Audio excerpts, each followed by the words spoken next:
lot of people see you guys as the villain. People are sick of the Chiefs, whatever. How do you feel about having everyone out to get you guys like this? I try not to listen to it too much. I think more than anything, I just try to embrace who we have in this locker room and the personalities and how we enjoy playing football. And I believe if we play football the right way and we compete and go out there and play our best football, that I'll always have my guys' backs. And so we got a lot of good dudes in this locker room, and all we're going to do is compete and try to win football games. When it comes to names like Michael Jordan, Kobe Bryant, Derek Jeter, ones that are synonymous with the words 3P, and your name and the Kansas City Chiefs organization could be involved with that. How much is that just a motivating factor to win this game even more, just to be on the line of legends that those names are? Yeah, I mean, I think you always want to leave a legacy and kind of make your imprint on history, but more than anything, you just want to accomplish a goal that you have with your teammates. When you start at St. Joe, your goal is to win the Super Bowl. We know it's a hard process. We know it's a hard week in and week out, but I'm proud of how our guys have kind of went about that process, and we know it's not going to be easy. This team we're playing is a really good football team, but we're going to go out there and put our best effort out there and play as a team, and hopefully that's enough to get a win. And how much have you admired those athletes like Kobe and Michael, and how much they've influenced you in your career? Yeah, for sure. I mean, I think more than anything is you see the competitors that they are, is that they're going to do whatever it takes to win, and that's what you have to be in order to have success in professional sports, is a competitor, someone that's going to put in the work every single week, and watching them and listening to things that when they talk about, that's helped shape my career on how I have to work. And obviously it's a long way, I feel like, still for me to go to be mentioned with those guys, but I'll try to do whatever I can to be close enough as I can be. Patrick, you've talked before about how every year is different and the journey's different. Is there something that stands out about this year's journey to this point, understanding you still have one game left? Yeah, I think just, to me, this team's been special because it's been everybody. I mean, if you look at our entire season, it's like someone that makes a big play at the biggest moment to go out there and win a football game, if that's offense, defense, or special teams. And so I think the fact that it's been everybody, it's not just offense, it's not just defense, it's everybody on the entire team is something I'll remember this season by, and hopefully we can do it the right way and get this final win. Films caught last year, you talking with Chris Jones, I'm sure you've seen the clip, of just immediately thinking about the third. And I guess as you think back to that, why do you think it was so fast for you that you wanted this one in particular? I don't know if it was just this one in particular. It's just when you're on that stage and you're celebrating, you start thinking about the guys that are coming back. You think about how young that football team was last year, and you knew that we had a chance to be in this position. And even though you're winning, you're enjoying that moment, you enjoy it, but at the same time, you have a bigger picture of your entire career, and I want to have as many chances as I can to be in the Super Bowl. And it's cool to have guys like Chris and Trav that I've kind of spent my entire career with and won all these games with, and there's a few others with James, Winchester, and Harrison, and I'm probably forgetting someone here or there, but it's cool to have these guys. We built such a great friendship and almost become a family, and I think that's really cool. Patrick, when you look at your Super Bowl success, the way that you won, a lot of fourth quarter success, and obviously last year even overtime, is it a point of emphasis to, I mean, you always want to start fast, is that something that has popped into your mind at all? Yeah, for sure. I mean, not just start fast, but just be consistent throughout the game. I think there's been games we started fast and we have lulls, but you have to be able to deal with adversity, and whenever you have those moments, just being able to respond. And so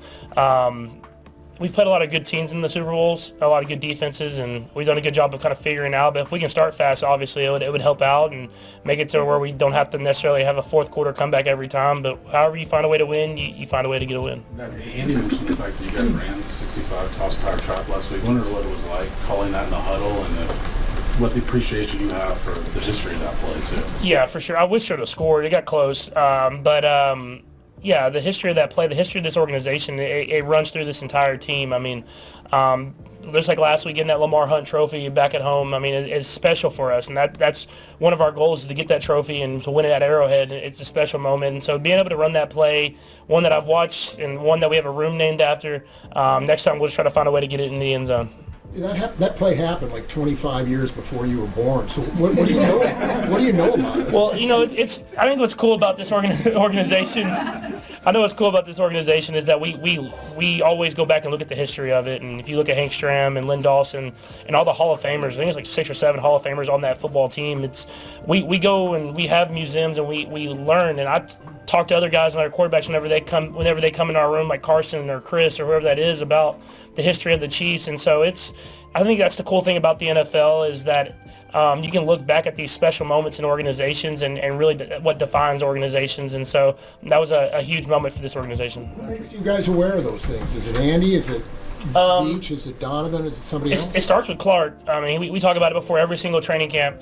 Then it goes down through the line. And I mean, when you're with Coach Reed, you hear the best stories of all time. So I meet with him every single Friday, and we talk about the game plan. But that becomes kind of like a story time where I hear these stories about the great. I hear these stories about the great untold stories of the history of the NFL. And one day he's going to write a book because there's some great ones in there. You just mentioned Clark. I mean, there are other owners that are much more in the limelight and in present, and we don't see a lot of him there. What is he like as an owner? When you mentioned Carson coming in, guys that have played for other teams, is that something that even permeates the locker room, or is that so removed that you guys don't really feel his presence that often? No, I think Clark does a great job of being there and showing his support and showing that he is invested, and you can tell he loves it, and not only for his family but for all of us. And then at the same time letting Coach Reed help run the organization, the football side of it. But he has a huge impact on this organization, the way that he comes to work every single day, and he's there and he's always there. I mean, it is really cool to see, and Texas guy. So all the best are from Texas. We'll go four more. Go ahead, Lahid, Nate, and then you go back.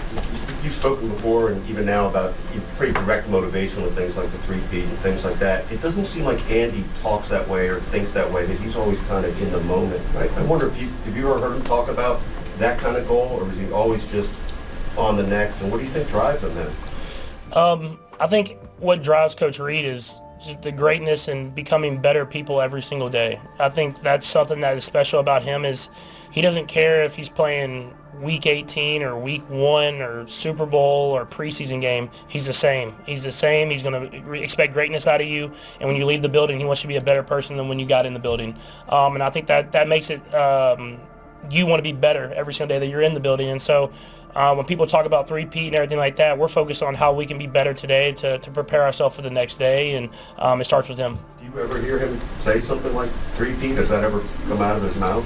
I think the only time I've heard him say it is like to the media whenever y'all ask him about it. So he's very locked in on just how can we be great with our cadence today at practice. So that's just the stuff that Coach Reed focused on.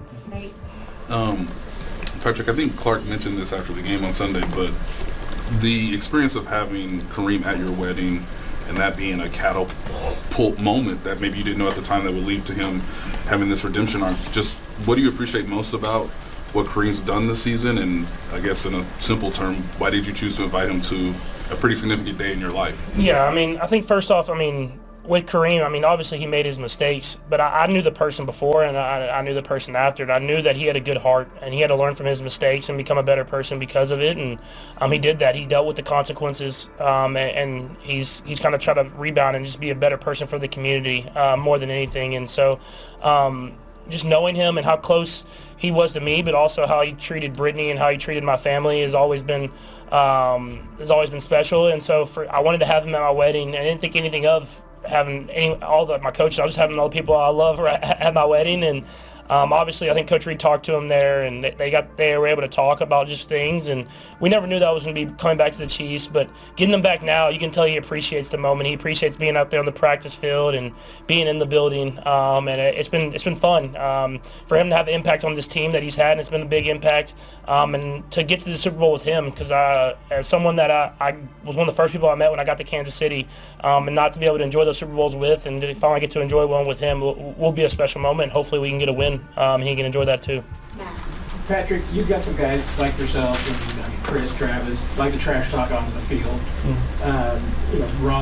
Woke up the wrong gentleman. Yeah. But Andy seems to have a distinction between trash talking off the field and showing your personalities and doing it off the field. And like interviews like this, Super Bowl week becomes a big part of that. How do you balance that? And how does Coach kind of encourage that too? Yeah, well, for me, I'm pretty good at, I don't really talk trash unless I get trash talked to me. So I'm usually pretty calm. But Coach Reed is great about showing your personality, and we want you to go out there and play with fire, and we want you to show how much you care about the game. But we have respect for the game as well, and so we respect the guys on the other side of the football. We know how hard it is to get to this point and how great of a football team and great football players you have to be. And so that's why it's just genuine. You're just honest, and you respect the guys on the other side of the football. When you're in between the lines, you show your fire, you show your love for the game, but when you're off the field, you show respect for the game, and I think that's important, and I think that's why we're in the position that we're in. Nick, and then we'll finish with Matt. Test your memory here. Bill Snyder, we talked to him yesterday. He called you the best quarterback he ever went up against. You remember much about those games? You've always been a historian about the games, too. Did you have an appreciation maybe at the time you were a freshman out there playing against a Snyder on the sideline or anything like that? Yeah, for sure. I mean, first off, playing against them and then getting those letters after the game, I've kept those letters. And so just a true great person, an iconic coach, and an iconic leader, just made his imprint in football forever, especially at K-State, but just throughout the Big 12 and football in general. And so played a lot of games. Well, I think I only won one of them. I came into the fourth quarter, I believe, of one of them, and then played at Texas Tech. We lost. I mean, we won at Texas Tech in Lubbock, and then went to K-State, and I came off injury, and we ended up losing that game. Tried to do a Hail Mary at the end of the game and got hit. I think I threw a pick to DJ Reed, who's in the NFL. So it's always cool when you play the greats against the greats, and you get to see their impact and why they're so great. And so it was some fun moments for me in college. Did you get a letter after every game? Or how many? I got two of them. So the first one I didn't get one because I came at the fourth quarter probably, but then the second one and the third one I got one. Patrick, the Alex Smith trade was 7 years ago today. When you think about all your success since then, how did Alex leave an impact on you to get to where you are now? Yeah, I mean, just showing you how to be a professional. I think that was the biggest thing, and how to go about your business. Obviously a great dude, someone that comes to my charity golf tournament still to this day, and I spent a lot of time with Alex and his family, and I think more than anything, he made an imprint on how you prepare, how you go about your business every single day, and how you get better. And for someone coming out of college and going into a professional world, it helped speed up the process of me becoming who I am. Thank you, everybody. Thank you, Patrick. Kansas City Chiefs tight end Travis Kelce continued to struggle to get touches during Week 3, and now quarterback Patrick Mahomes has weighed in on the matter. It's crazy because the respect factor teams have for Travis is unreal, and it's well-deserved, Mahomes said during media availability following the team's third consecutive win, this time against the Atlanta Falcons. "We're calling a lot of plays for Travis, and it's like 2 or 3 defenders are going to him. That's the great thing about him, is he wants to make an impact on the game, but he wants to win at the end of the day." Mahomes continued, "I'm going to do my best to keep feeding him the ball whenever he's there. Whenever he's open. I think the more Rice makes plays, the more we're able to run the football, the more we can get Xavier Worthy involved. I think that's going to open Travis up more."